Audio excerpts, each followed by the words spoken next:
At the table is CNN senior national security analyst Juliette Kayyem. She's a former DHS assistant secretary and a Harvard professor. The numbers tell the story, Juliette. Border encounters have plummeted almost to zero. You can look at the chart. And the last time I mentioned that on this show, conservatives on the internet lost their minds, but it is true. Yes. Border crossings are way down. The border is effectively closed. So under those circumstances, how can they still claim that there is an active invasion that warrants suspending a core constitutional right? So, I mean, they haven't proved it yet, and I take Secretary of Homeland Security Noem at her word that she is not a constitutional scholar. I mean, and then she answers the question. I think what you're seeing is an administration that's trying to read the tea leaves out of Donald Trump, who tends to throw things out here. But if you just look at the qualities of either invasion or insurrection, I think we can sort of put aside insurrection. That's not happening, and I'm taking them at their word. So is this an invasion? That, under no circumstances is it an invasion, because, for one, they're saying that the border is secure. Two, it's the same numbers as it was, years ago, and nothing has changed within the homeland to justify that this would be a serious argument they can make. And what they're losing is they're losing the court cases. I don't think this is an attack on immigrants. I think it's an attack on the fact that they've lost dozens and dozens of court cases regarding due process and regarding access to the courts. This is a challenge against the courts. It has nothing to do with immigration. I will say clearly, I'm not quite clear what Trump is going to do. They will lose so bigly on this issue that it's so careless. It's like I don't even get mad about it. It's a very silly way to treat leadership in times of national security. And that's where people like me who don't get into the politics of it, it's like, yes, we're going to go through this motion because you want us to go through this motion, but no one can legitimately look an expert in the eye and say, this is an insurrection. Yeah, I mean, they're going to take this to court, Hal. And if Juliette's right, they lose. They might lose big, but they're going to expend a lot of resources trying to go down this road when they could just simply put these folks before an administrative immigration court and deport them. No, I take issue. She said that nothing has changed since last time. No, there were probably 12 million people came in under Biden. Okay, that was an invasion. So the invasion happened, and they're all here now. And what's changed is that, the courts have decided that under no other president did they ever say that you had to go through this process to deport people.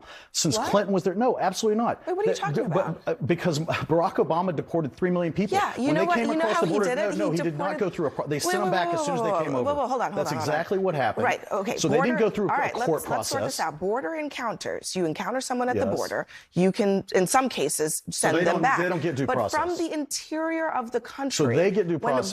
When Barack Obama deported the number of people, I think it was 1.9 million over two terms, that was done both at the border and in the interior through immigration enforcement, just regular old immigration enforcement. So just to be clear, what you're saying is that if someone's on the border of Texas, they're in the United States, they're not due process. Trump but if they're has further that same up, power, they're right? due process. Okay, I'm just trying to get clear. Trump has the same power that Biden did and that Obama did to, if people are encountered at the border and they meet certain criteria, to turn them back. He still that's why there's no border crossings. No, we're talking about due process in the interior of the country. That's what Kristi Noem's talking about. I get that. I understand interior, but those are two separate things, even though they're both in the United States. One gets due process, another one doesn't.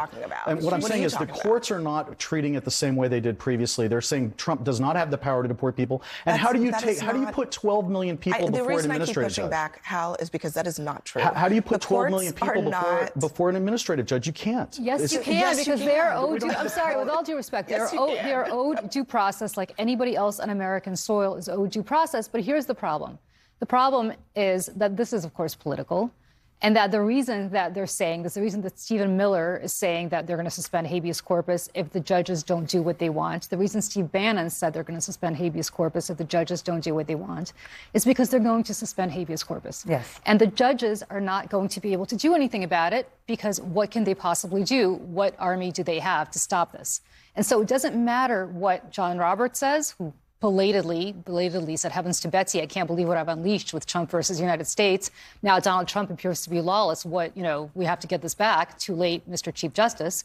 But the problem here is that they have already signaled to us what they're going to do. And I believe that habeas corpus will be suspended. I will say, very down the road I here. will say this, though. I mean, they have not defied the courts. There's a lot of rhetoric about this, but they have not actually done that. I think even they understand there are limits to this. There's a lot of enthusiasm for it. I mean, if you just look at the numbers, and I just want to be clear on the numbers issue. Those numbers that you are saying, just because immigration enforcement is very complicated. And so those numbers that you're saying are actually sort of pretty consistent from administration to administration. There's not only you're panicking. I mean that honestly. Like in crisis management and disaster management, we don't really panic over a normal number. It's a big number. It seems like a big number to you. These numbers ebb and flow over administrations. But what I think is clear is habeas corpus applies to U.S. citizens, and I just want to be clear here about that. Like, as I said again, this is not about immigrants. This is about the courts. And if we fight over immigration, it's like we're looking at the butterfly over here. This is about the courts. It's about U.S. citizens. Period. You don't have. If you suspend habeas corpus, I can't prove I'm a U.S. citizen. I have 2 Y's in my last name. That's an Arab name. I can't prove it. Right? I mean, so let's just be realistic about here. So you can use the numbers of immigrants. It's ridiculous. It's about U.S. citizens. I think it's interesting to note that the Trump administration itself, their national intelligence apparatus, produced a report saying that the United States was not being invaded by Venezuelan gang members. And you know what happened? Well, Tulsi Gabbard, the DNI, fired those officials, according to the Washington Post. They authored this assessment contradicting President Trump's legal rationale for deporting alleged Venezuelan gang members. So I don't know. I mean, it's like if the facts don't line up with the narrative, Batya, it feels like they just want to get rid of the people. So first of all, the bad facts. It's not Hal who had a problem with 12 million illegal immigrants being basically welcomed in by the Biden administration. This was the issue that won Donald Trump the election. The American people are very upset about this. But yes. And Donald Trump is still up by 14 points on immigration. So he is winning this. Now, you're right that Stephen Miller said they're looking into suspending habeas corpus. But as you pointed out very accurately and very nobly, Abby, they have not yet defied a court order because they are not going to do that. Here is the thing that I think people are missing. Illegal immigrants have the same constitutional rights as citizens in criminal court. Immigration court is an administrative hearing. And when it comes to expedited removal, Abby, that's not about how close you are to the border.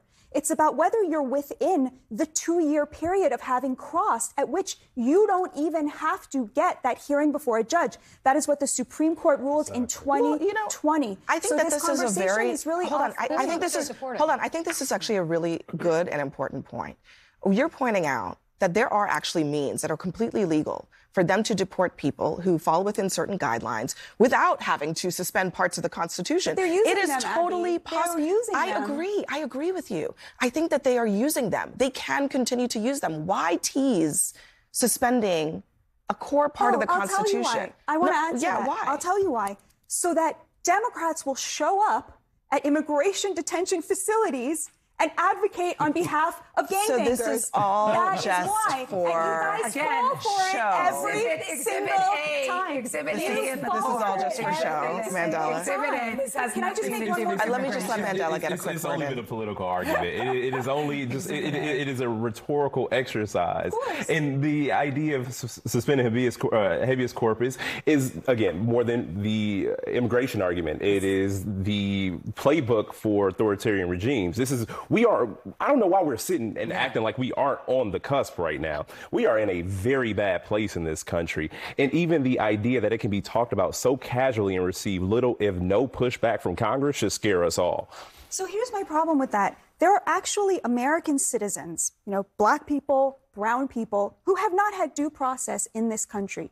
And it absolutely enrages me to see Congress people out there advocating with such vigor and gusto on behalf of illegal immigrants, and they have nothing to say on that. I think it's unfair. I think it's unfair to say. I think it's unfair to say that they're not pushing back. When is the last due time they process rights. stormed a prison on behalf of people? I mean, look, the issue. I'm sorry. Who stormed the prison? Because I was there. If you're are you talking about what happened in Newark on Friday? Are you talking about what happened in Newark on Friday? I was there. Detention center. Excuse me. I was there. Hold on. Stop. I was there. Okay. I went to Delaney Hall shortly after that whole event, and I can tell you exactly what transpired. Nobody stormed a prison. 3 members of Congress showed up to do their